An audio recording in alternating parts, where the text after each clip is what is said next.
Hello, greetings. Welcome to Attaining the Second Cognition. This is Doug Michael on my website, www.dougmichaeltruth.com. I'd like to thank you once again, ladies and gentlemen, for spending some time with me and for opening your mind to consider new information. It's greatly appreciated. Ladies and gentlemen, with all of the disinformation in the marketplace by the agents of misdirection and confusion, it's time we finally reveal the truth behind the so-called Luciferian agenda. So this discussion is called Exposing the Real Luciferian Agenda. With almost 2,000 years of Christian indoctrination at the hands of the Catholic Church in Rome, the name Lucifer has been the stuff to scare children and adults for centuries. There was a real person named Lucifer, and we may discuss that personage in later videos in order to clear his name, but for the sake of this discussion, we're going to clarify what the alleged Luciferian agenda really is. We explained in Off-World Influences, Blowing the Anunnaki Story Wide Open, how our present world and all of its conflicts can be laid at the feet of two hybrid Anunnaki gods, Enki and his sister Ninhursag. As to how these two hybrid competitors for the control of mankind can be considered brother and sister in any literal sense is still open to conjecture, but since ancient Mesopotamian literature record them in that manner, I will leave it that way for the sake of this discussion. There's going to be a lot of information compressed into this presentation, so if you want more comprehensive information into what I'm about to present, you're going to have to do more research to fill in the blanks. I'm only providing an overview that can lead the inquiring mind down the path to greater understanding. In Endall's book, We Are Not Alone Part 1, he described how the Anunnaki originated on a planet that orbits between our sun and the Sirius star system. In ancient lore, the star Sirius was often represented by the symbol of the serpent. We see this serpent representation in the Ouroboros snake portrayed as the serpent that swallows its tail. This symbolic esoteric symbol in actuality represents the orbit of the planet Nibiru, always returning to its originating point in the heavens, the collapsed star Sirius B. With this understanding of the serpent symbol and what it actually represents, then we need to look at other ancient esoteric traditions to more fully understand the significance of the serpent as it relates to the Anunnaki goddess Ninhursag. At some point in our history, Enki was put in charge of this planet as a sort of overseer. At that time of his reappointment, his name changed from Yah, which translates from the Sumerian to mean he whose house is water, to Enki, which translates to mean Lord Earth or Lord of the Earth. In essence, Enki was reassigned by his overlords from his home planet Nibiru to set up his headquarters on Earth. When Enki made this transfer, his sister Ninhursag was left in charge of Nibiru and thereby took on the title as the Queen of Heaven.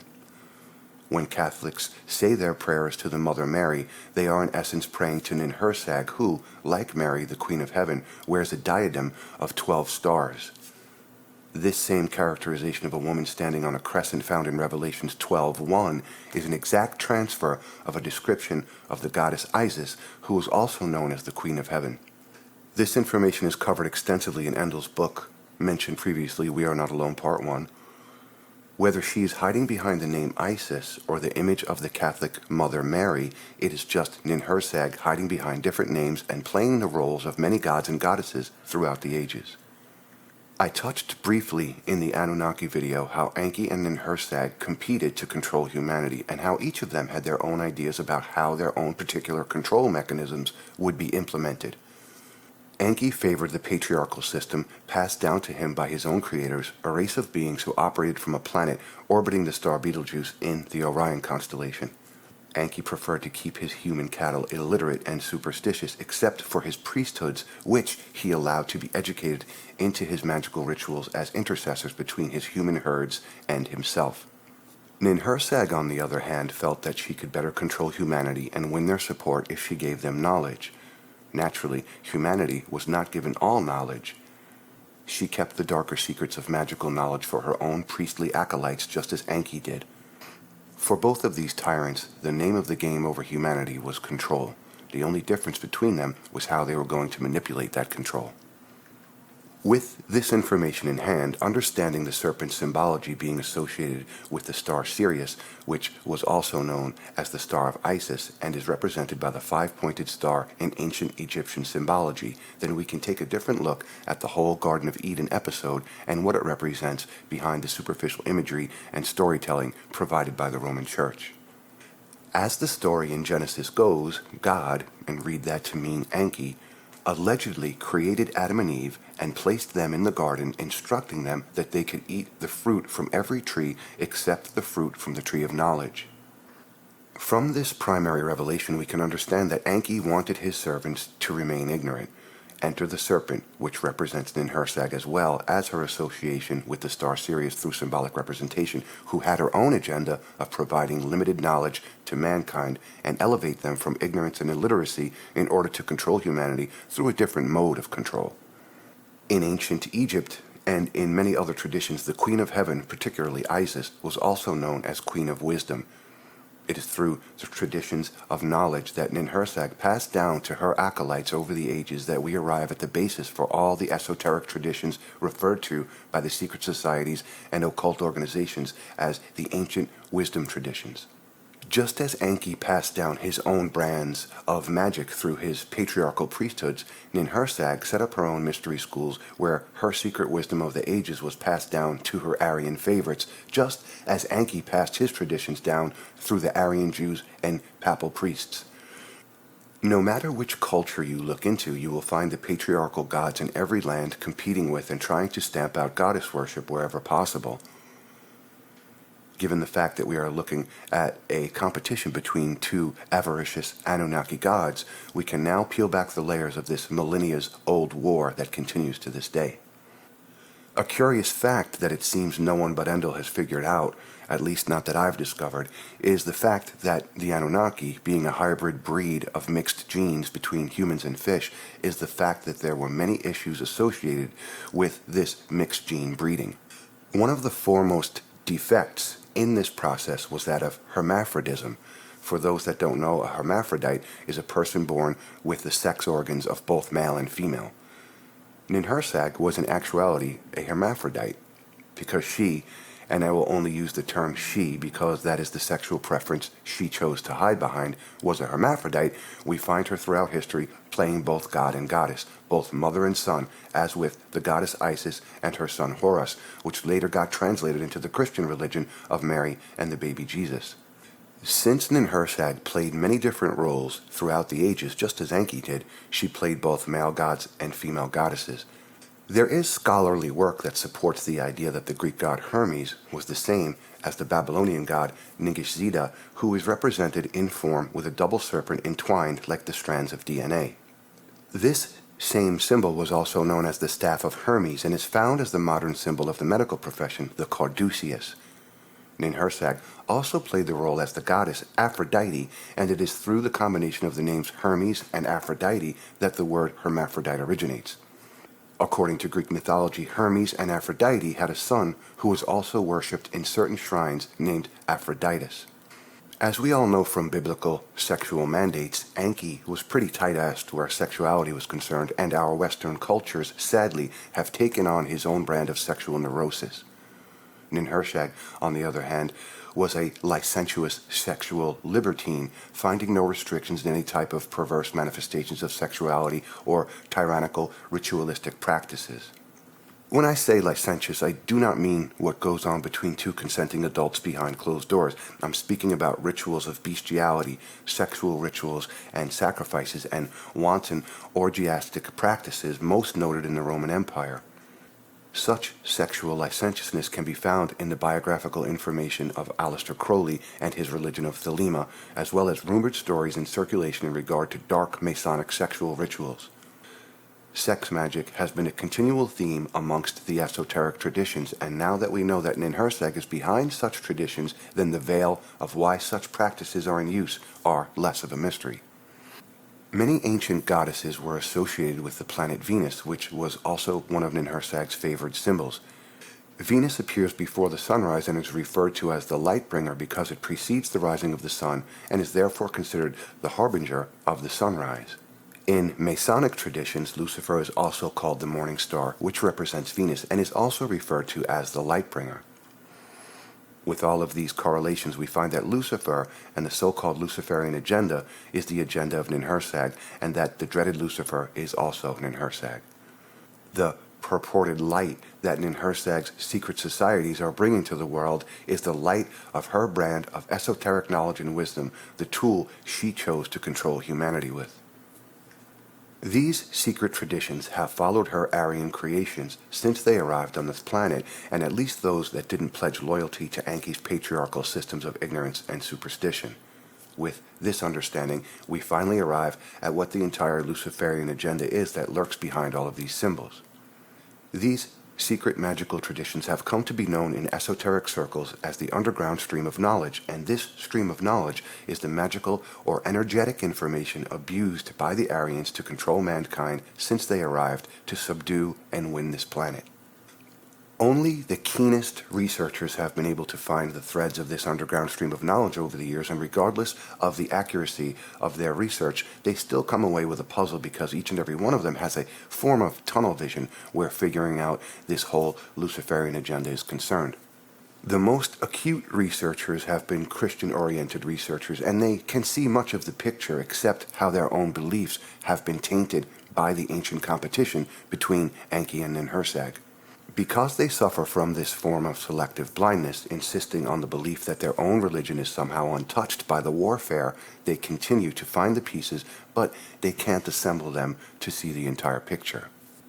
When you see researchers in the so-called truth movement on one hand endorsing Blavatsky's teachings and then preaching about the evils of the Luciferian agenda, then you can only come away with the realization that these agents of disinformation know full well what they are doing. Certain researchers, like Tsarian, by his own admission, is a follower of Blavatsky's teachings, and she fully embraces Lucifer as the light bringer. So where do these researchers get off peddling the Luciferian bugaboo in their videos and whatnot when they embrace the teachings of one who embraced Lucifer?